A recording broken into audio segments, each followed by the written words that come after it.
Now we start with the parameters of the light sources. Let's start with the point light. We go to the tab Object and then to Preview. Here we set everything concerning the view in the viewport. All these settings have no effect on the rendering. With wireframe we control the visibility of the gizmo in the viewport. With illumination we can turn off the illumination in the viewport. With illumination adjustment we control the brightness in the viewport. So I will collapse that again and go to the intensity section. With intensity we set the light intensity in the rendering. And of course, if we are working with very high values here, fine-tuning is a bit difficult. For this reason, the exposure parameter can be used to better control the large values, exposures multiplied by intensity. In practice, you will notice that is quite handy. Let's go to the units section. Here you set the units of measurement for controlling the intensity. This way you can work with realistic values like luminance or wattage. You can look for lists on the internet to work with physical values. So then we have the decrease of the light with decay. This is set to inverse square by default. I would leave this if you want realistic results. You may want to adjust the brightness with the gizmo so that the brightness runs from the center of the sphere to the outer edge. This way you determine exactly what should be illuminated. To do this, simply switch to linear. With the parameter start and stop, you determine the range of the light. In the viewport, you can also see very well which area is illuminated. But you have to take into account that your rendering might not be as realistic as it used to be, because the light is not inverse squared.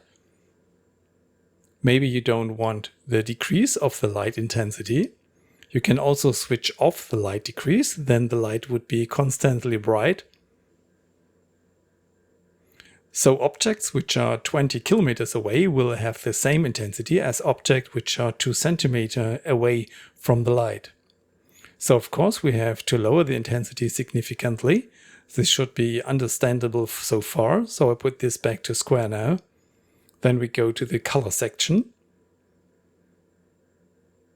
With color I determined the color of the light. With this I colorize the light.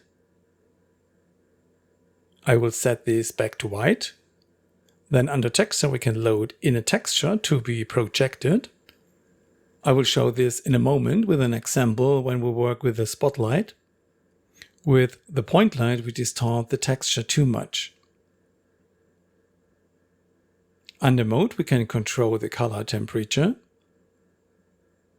We also have the option to work with Kelvin values. The higher set the value, the cooler the rendering will be. For small values, the colors will be warmer in the rendering.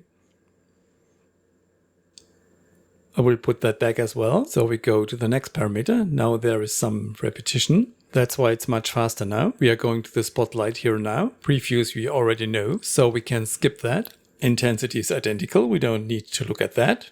With color it behaves the same way. I wanted to show you briefly how this works with the projection. I'm going to go to the asset browser. I'm here under textures, add trees. Using the original texture, the black blocks the light while the light passes through the white area. Of course, we don't want that. After all, we want the trees to cast a shadow, therefore invert the image. I have already prepared that here. I will drag the image in here. The image now casts a shadow. This works beautifully. With the light position, of course, we determine the position of the shadow. You could also implement the inversion in another program. You can also do the inversion in Cinema 4D's picture viewer. To do this, activate Filters and click Invert. When you click again, you invert it again. Then you save the image, go to File and then to Save Image As. You have to make sure that the option Use Filter is activated. This way your changes from the filter area will be also saved directly to the file. So let's fold this back together. We will fade out the light again now. There is one more thing I forgot. Under shape we can set the shape of the light. With the parameter cone angle, we can set the size of the spot. With fall off, we adjust the hotspot.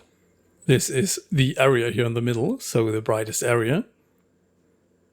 With the fall off curve, we adjust the gradient from the center to the outside. With this, we have a nice smooth transition. Now we go to the area light. A lot of things are repeated in the area light as well. Here we have preview again. Nothing new so far. Intensity is also nothing new. This is the case with most light sources. With shape we can set the shape. With size X and size Y we set the size with centimeters. With spread we set the angle of the flaps. If I drag the slider to the left, the flaps are open 90 degrees. You can't really see that here now. I will position the light a little better. I'm going to move it right up against the wall so we can see this better. Let me rotate this 90 degrees to the wall. Here we can see that the light has a straight edge. Thus the light has no more curves at the sides. If I set the parameter spread larger, the flaps go further apart. Thus the shadow is also displayed softer. Now we don't have such a hard edge at the border.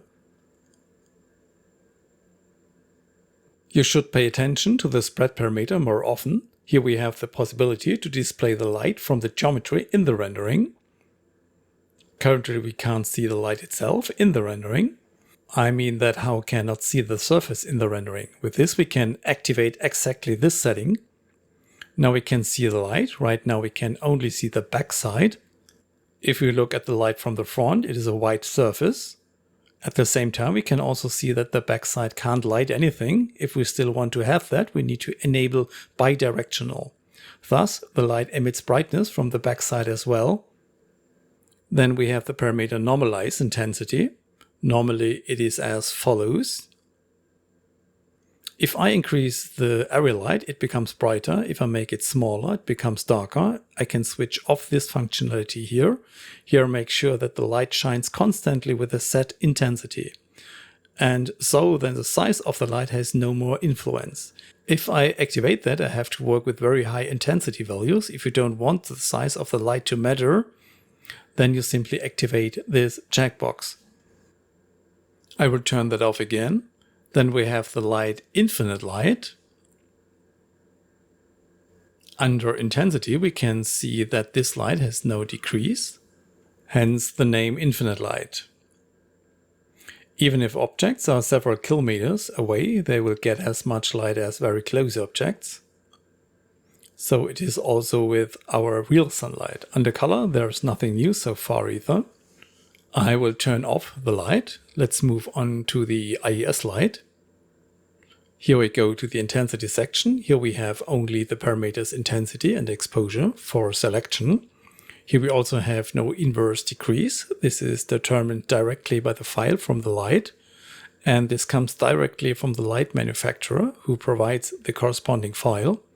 Under color we can set the color of the light. So far nothing new.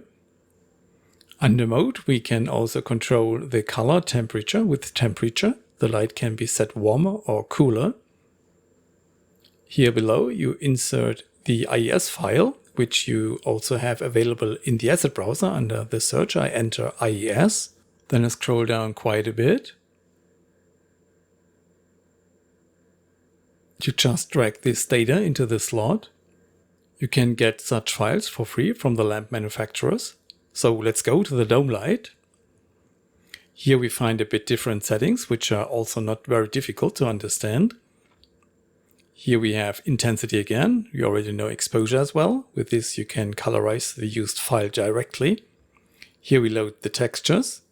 Here you determine the used texture type. Here we can select different HDR textures. Mostly you will use spherical. If the texture has a single color in the lower half, it is usually hemispherical. In that case, this would work. Or the HDR was taken with a mirror ball, then you would use mirror ball. In my case, I set this to spherical. We can mirror the HDR directly here. For this, we just activate the checkbox. Of course, this also saves us some time. This saves us the detour of having to mirror the file in an external program. In the past, you always had to open the file in Photoshop, for example, to flip it.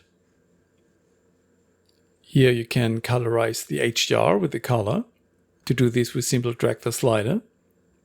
We control the saturation with this. We can change the gamma value here. Turns off the background view of the HDR.